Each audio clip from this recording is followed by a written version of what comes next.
Basta po kung titignan po natin, during the Duterte administration, when he was involved in the implementation of Operation Double Barrel, he was the chief of the PNP. At least that was his first major role.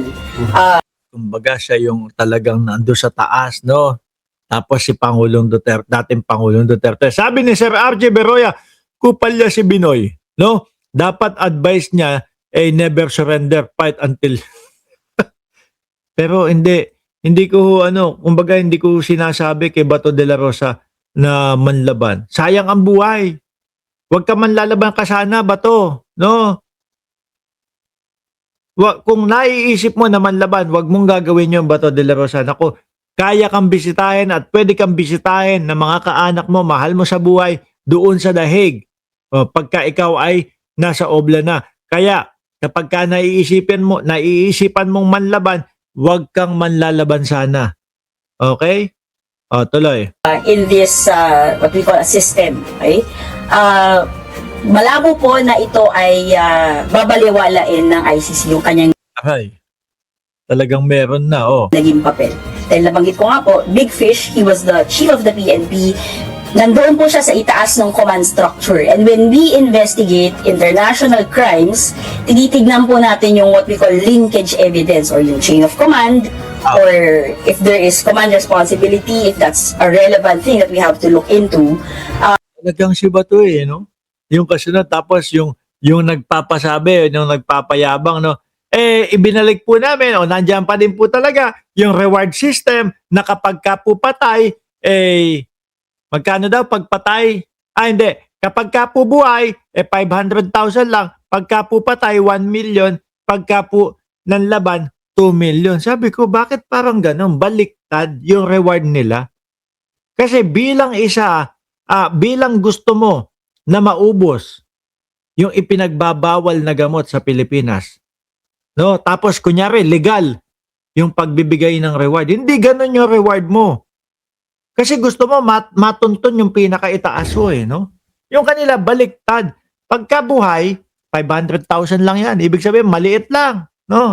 Buhay naman, Pagka patay, 1 million yan. Pagka nanlaban, 2 million yan. Ngayon, ano gagawin ng mga kapulisan? Lalo na kapag ka problemado sa pera. Baka sabihin ng pulis, pre, pag pinasok natin yan sa Oblo, tag 250,000 lang tayo. Pero kapag ka pinahawak mo yan ng beng-beng, pinahawak mo yan ng 45, tapos sabihin natin ng laban, tag 1 milyon tayo, milyonaryo tayo. Imbis na buhayin, papatayin na lang, mas kita ho sila doon. Di ba? Ngayon, imbis na merong makuhang impormasyon doon sa tao na yon, wala nang makukuhang impormasyon. Wala na niyari nyo na di ba? Putol na. Hindi na makakapagsabi, sino yung nasa taas? Baka hindi na masabi, si Michael Yang. Po ba? Kung talagang gusto mong sugpuin at gusto mong makakuha ng madaming impormasyon at legal yung pamimigay ng reward, baliktad yan, no? Kapag kapatay, yung sinasabi nyo ng laban, wala na yan, 20 mil na lang yan, Pero kapag ka nabitbit nyo ng buhay yan, pag nabitbit nyo ng buhay yan, 1 milyon bibigay ko sa inyo. Di ba? Ngayon, ano gagawin ng mga kapulisan? Naku, pilitin natin na makuha ng buhay ito. No? Pilitin natin na talagang maidala sa presinto ng buhay ito. Bakit? Madaming impormasyon na makukuha. At diyan, sa mga ganyan, may mga tinatawag na palit ulo. No? Sige. Kunyari, nahuli. Boss, gusto mong lumaya? Tapos magano ka na lang, magpakalayo-layo ka na lang, no? Palalayain ka namin. Pero sa isang kondisyon, turo mo yung mas mataas sa iyo. Turo mo yung supplier mo. Na ganyan. Di kapag ka, sige boss, turo ko. Hanggang sa umakyat na lang, umakyat yun. Matutuntun mo talaga. Magiging kagaya nung kay Pangulong Bongbong Marcos na bilyon yung nakukuha na ipinagbabawal na gamot. Kaso nagalit si Sara Duterte na Vice Presidente. Bakit to? Kasi nagpapapicture daw yung presidente natin. Nagpapapicture daw po yung presidente natin. Eh ayaw yata ng Vice Presidente na nagpapapicture yung presidente. No, photo ops daw, photo ops. Si dating Pangulong Duterte nga naman dati nagpapapicture din kahit nga pa piso-piso yung nahuhuli nun eh. Oh, osip-osip lang. Picture pa, di ba? Ito kasi yung pagpapapicture ni Pangulong Bongbong Marcos ay hudyat o para ipakita, ipaalam doon sa mga big time na tulak na seryoso ang gobyernong ito na ubusin yung mga nagpapakalat na ipinagbabawal na gamot sa Pilipinas. O, di ba? Kaya si Bongo ho, mga bossing, oy, mga DDS, tragis kayo, ayaw nyo magka-comment ah. Kakaltukan ko kayo isa-isa.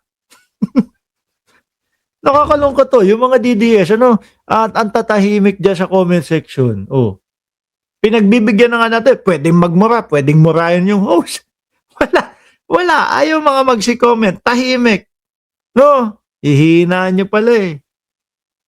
Si Bongo ninyo, yung pagmamalaki niya, buong pagmamalaki niya na may reward system, may reward na binibigay.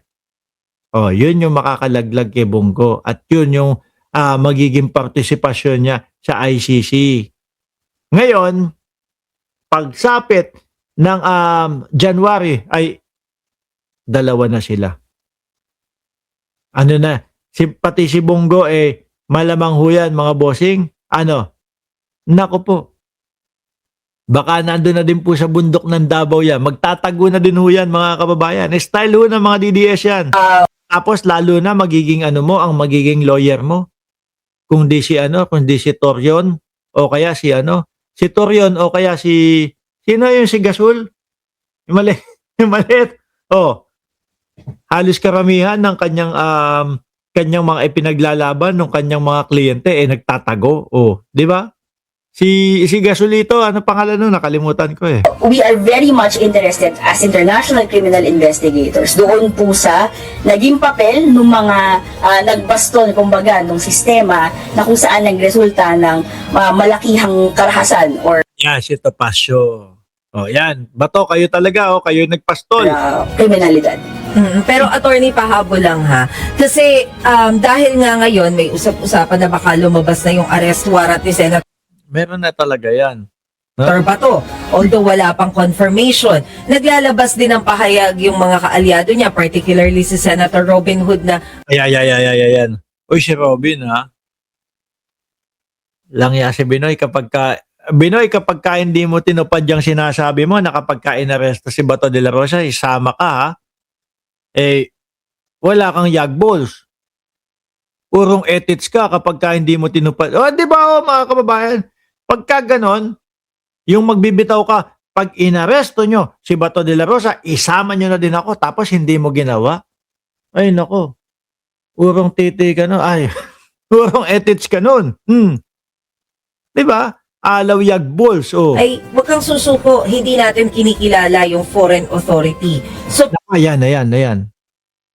Ano ba? May kaso din ba si Binoy doon sa mga pinapahayag niyang ganyan? paano natin to ipapaliwanag sa mga tao kung ano ba dapat ang maging turing dito just in case na lumabas na yung arrest warrant? Tama ba yun? Hindi natin kasi nire-recognize ang foreign authority.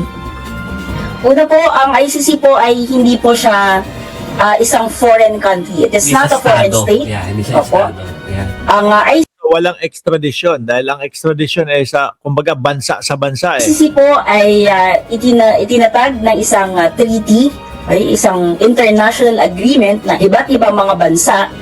At ang Pilipinas po ay kasapi until the withdrawal. During the Yan. Maganda yan. Sabi ng mga DDS, naku, wala na, hindi na pasok sa jurisdiction, no? Wala na tayo sa ICC.